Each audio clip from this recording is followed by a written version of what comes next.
All right, good morning, guys. It's Nick with NK Landscaping again as usual. We got a rainy day. It's not supposed to be raining today, but we'll make do. We got the excavator here, a couple different tools. You may remember this project. I got a video on this from a while back. We installed a little landscape step there, the Techa block Rocca. We did some garden work in the back, and she liked our work so much that she had another landscaper come in to do some stuff that we don't do. Wasn't too impressed. So she kind of upped the scale of the project enough to get us back in here, and we're going to be doing some more landscape install for her, repairing some of the work the other guy did incorrectly. So as you can see, we got some fabric, we got some trees, we got some other plants in the bed of the truck. We're going to get unloaded, get the excavator down there, and we'll show you what's going on. So now that we have everything down here, I'll show you what's going on. We've got a few things at play on this project. So this is the easiest of it. Everything from these stakes up is getting torn out, turned back in the lawn. So that's basically 2 forsythia bushes that have been kind of lopped away. We're gonna pull the stumps, grade this out. Simple. Down here is a different story. So in our prior video, we installed this row of plantings. So we did fabric, mulch, all that good stuff. That stopped like right there. She brought in a landscaper because this was all vines. As you can see, it's kind of overgrown. And the first round, they cleaned out everything, which they did a good job of. And then the second round, they laid fabric down over everything. And they used like the dollar store fabric. This stuff is super light duty. And just from the sun, because they didn't have great mulch coverage, it deteriorated. You could see the vines and stuff popping through. There's still a ton of large roots from those vines. So we're going to pull the fabric down from our install down, tear all that out, come through here with the excavator, rake through, pull out all those roots of the vines, and then screen this soil so it's clean. We'll bring in some compost material. We're going to do plantings, and then we're going to mulch it at the end. So you can see our plants here. But like I said, this is their fabric, like paper thin. And this is our fabric. So that's actually a serious fabric. You can't tear this on your own. This is like paper compared to that. So we're going to be putting that down, and not much will grow through that. So this is actually road-based material that they put under roads. You can see Kurt pulling that up now. But much better.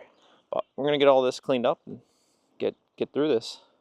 All right, we're heading down into the abyss here. Pretty aggressive hill. I have to walk myself down here.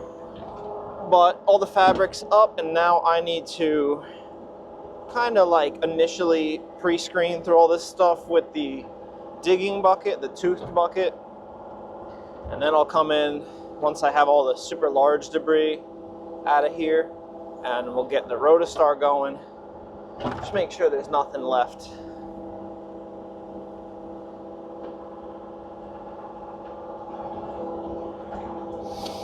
So, camera's probably not going to show, but it's quite steep getting down in here.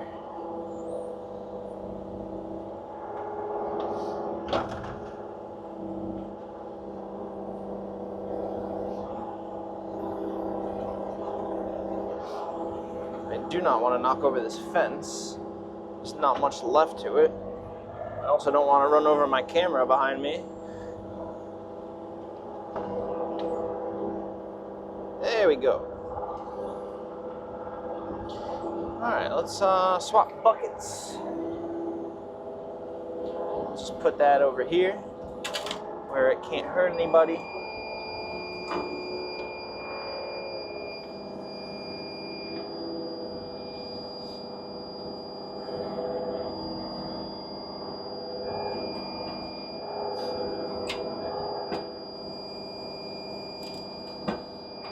So all the rocks are most likely going to be staying on site, but all the organic matter is going out of here.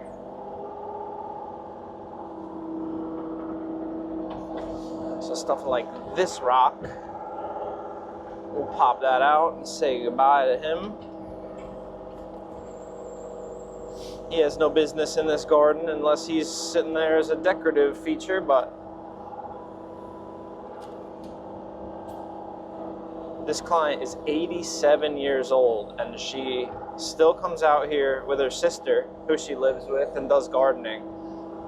Man, 87, that's amazing. She's in great shape for 87. She might have some plans to sell this in the next few years, so she wants to do what she can to clean it up. She was talking to us this morning. They had a block party in this development. She said she met all sorts of new neighbors that she didn't even know. She's been living here for a number of years. She's out there getting active. I'm a big firm believer in once you stop moving, you lose it. And all of the active elderly people that I know are doing much better than the ones that stopped going out and stopped using their brain.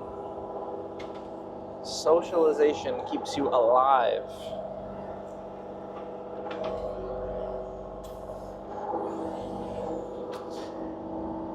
We got a number of those rocks picked out. There's a few more down here.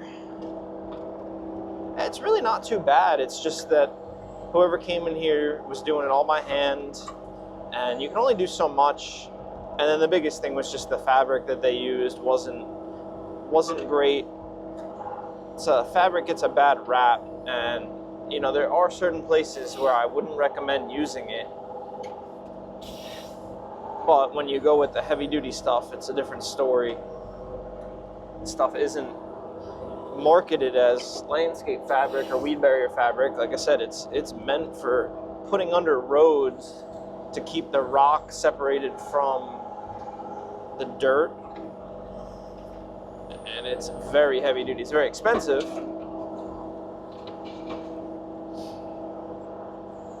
But a kind of saving grace is it comes in a 15-foot roll. So that's how we buy it. It's a 300-foot roll, 15 feet wide. And we cut it down into a 9-foot and a 6-foot section. The 9-foot works out perfectly for most of our French drain trenches. That's where we use this stuff pretty exclusively. And then we're left over with a 6-foot roll, which happens to be one of the more popular sizes of commercial weed barrier fabric. So that's what we end up using in this type of work. So I think that sets us apart a little bit from some of the other landscape companies, because you can get commercially available weed fabric that is okay. It's much better than what the previous landscapers here used, but it's never going to rival the road fabric. Alright, so that should be all of the visible large boulders here. Now I'm just going to start on this end, and we're going to go through and do like a light raking. I'm going to break all this soil up. I don't want to disturb stuff too much, especially on the hill, or else we're going to get some bad erosion. But I want to pull out any rocks and try to get the roots of these stupid vines out of here.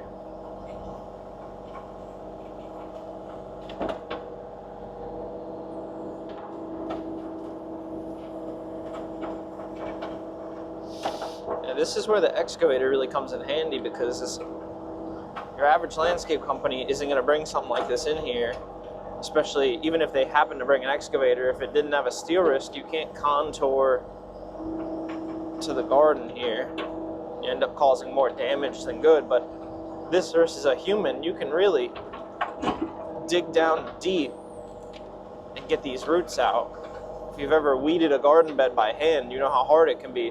Even a dandelion can get stuck in the ground so hard. The excavator doesn't care. You can see all those roots coming out from these vines. And that's a big thing. If you don't get the roots out, they're going to come right back. Ooh, now comes the fun part. I think this is the big thing that's going to set this type of project different from most other landscapers, because I don't know of any local landscapers that have a rotostar. So I'm going to aim for like a 8 to 12 inch cut here. Now I'm just going to screen this dirt out, get rid of all the junk, which you can see there's a lot of it. I'm just going to keep ferrying that material back.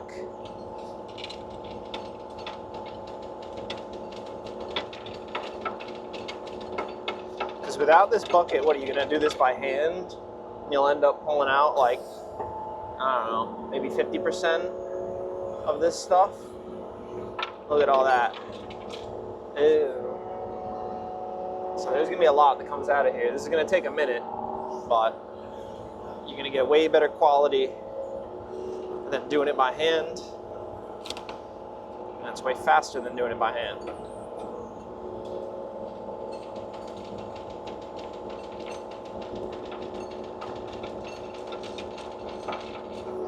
So for those that don't know what the Rotostar is, this is a screening bucket. It uses polyplastic, they call them stars, that's why it's called the Rotostar. And they basically spin together, and the gap between them is what lets dirt fall out. So a factory Rotostar is set to produce a 3/4 inch minus product that falls out of it. So you're going to find some 3/4 and smaller inch stones, and of course any piece of wood chips or anything, but that stuff's not too bad. They also sell little collars that go between the stars, so you can produce, I think, as small as a 3/8 minus. Now, of course, that the smaller you go, the slower it is going to be to screen things. So we stick with the 3/4 because that is more than fine enough for most of our jobs. But you can hear how quiet it is. That's the whole point of those poly stars. There's all sorts of different buckets that screen dirt, and some of them use metal. Some of them just spin the whole bucket. Like if you've ever seen the flip screen, I personally don't like the flip screen, but all those buckets are way louder. And when we're working, a lot of times, you know, it's early in the morning in a residential neighborhood, you don't want to be making a whole bunch of noise. You're just going to piss people off. So this allows us to be quiet, and we don't have to bring a screening plant in here for this small little job. It just doesn't make sense. So I get to mount this right to the excavator, screen through this stuff. And the client gets the best possible product, and I'm like so happy that we can do this. All right, so hopefully you can see kind of what we did here. Screen through this whole area. You know, it's not perfect. You're never going to get it perfect. But we got the majority of those large roots out of here. And then this is a good probably 8-inch to 12-inch bed. It's all broken up, and it's going to be really good for planting now. So all the junk is out. Kurt loaded that up into the trailer with the Yard Max. And now our next step here is going to be ripping the stuff out on the side of the house. Then we got to get all the junk out. We're going to be bringing a load of compost material back in here just to top this area and kind of even out some of this grade. We don't want this to be as bold. Just raise it up, give it some good fresh soil so that the plants have something really nice to grow in. So that's going to be our next step here. Yeah, that takes care of that spot. That was quick. It was the 2 forsythia bushes and just some leftover moss and roots and stuff. So we raked through there, and that's almost ready to put topsoil. Sorry, not topsoil. We're just going to seed and straw that. They just want to do lawn. They understand it's probably not going to grow great because it's so shady, but it's easier to maintain and it looks better. So we're off to go get some compost now. So we're back with some compost soil now. This is going to go on top of everything that we screened out. It's just going to provide an extra nutritious layer for the plants, and it's just another soft planting medium that we can put the plants in. So after we get this installed, Kurt's going to be running this back and forth with the Yard Max. It's going to take a few trips. We're going to lay down our fabric, get that all stapled in place. That'll probably wrap up today. Then we can do plants, and tomorrow will be the mulch. So Kurt's got 2 nice little windrows of compost soil. We're going to get raked out to a nice even depth, and that will provide some good soil for where the plants are, because they're all going to be on the bottom. There's not much else going on the slope here. They're really going in that bottom section, and then we will spread our fabric out, get it stapled down, and that'll set us up nice for tomorrow. We can get those plants put in.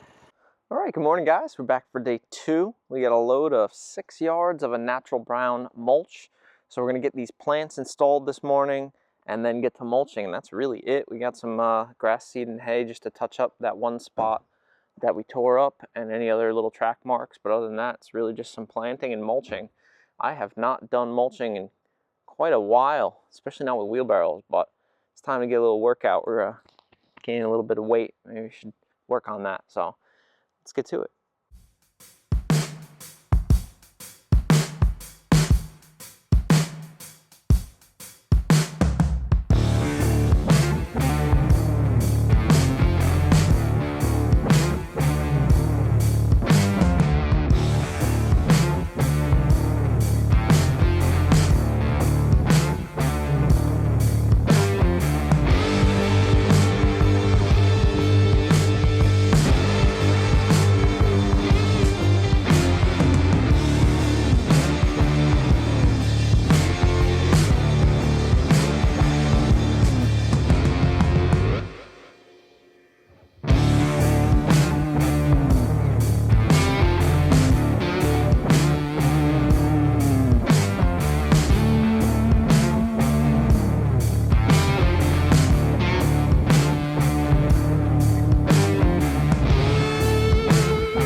Oh yeah, check it out. Everything's installed, and you can't tell me that that doesn't look a lot better than just junky weed fabric with a little 1/4 inch of mulch sprinkled on top. A nice basic planting. The big idea was to leave this section of pond visible, so that's why the bigger trees are over there, kind of in a cluster. And then we've got some ground cover that should creep its way along the hill to help retain some of that soil. So that's every bit of space. And then just some low growing plants down at the bottom and a tree on the corner where the pond gets kind of overgrown again. So that'll all grow together, look really nice. Kurt's just doing a little bit of extra raking with the mulch. And the only thing left is to just blow our way out of here. We call it fluffing up the grass. Basically just gets that grass looking a little better before you leave. That area has been seeded, but overall that turned out really nice. Well guys, that's that on that project. I know it was a short little quick one, but it's landscaping and sometimes that's what you got to do. It's one of the jobs that came around, and it looks like the neighbor actually wants to do the same thing, so maybe in the spring we'll get to that, or maybe even a little sooner. But anyway, the client was super happy. She loves the new little transformation. She can not have to worry about too many vines and junk anymore. So we are done. I hope you liked it. So drop a comment, like, subscription, either of those or any of that. If not, it's cool with me too, but I will see you on the next one. And we're going to get to work on this thing. Gonna do some maintenance. So see you later.